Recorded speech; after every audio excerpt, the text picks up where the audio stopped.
so nice to have my doctor back, even if it's only just for a couple of days. Welcome to the Time Treadmill. I'm Ron, and these are my sweaty thoughts about Doctor Who.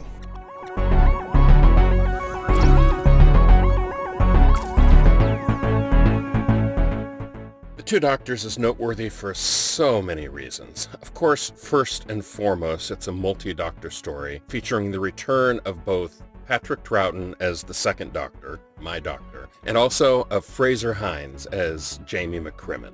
And that by itself makes the story worthwhile to me.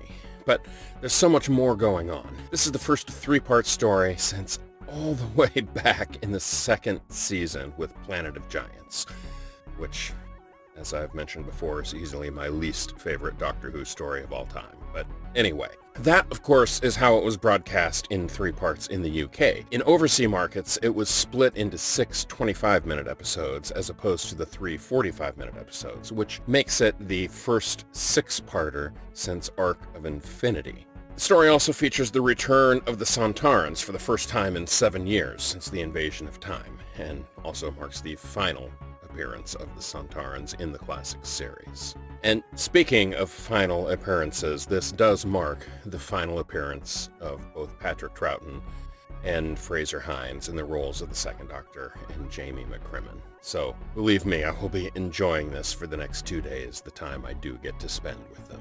A couple other noteworthy things about this story. Large portions of this story were filmed in Spain, it being the last story to be filmed overseas on the European continent in the classic series. From this point onward, budgets become increasingly restricted, and so the BBC simply has no budget to send the crews overseas for any kind of special story. Everything from here on out is on sound stages and, more often than not, gravel quarries.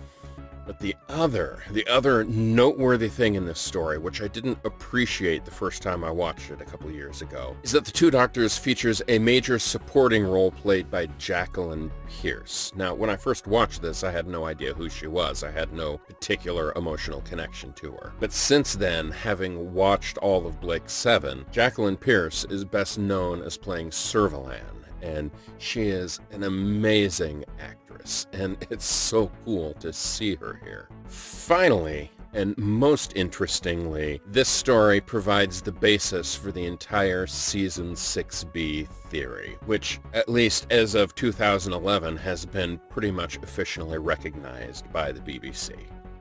What is Season 6B? Well, I've talked a little bit about it before, but in great detail, it's, well, you know what?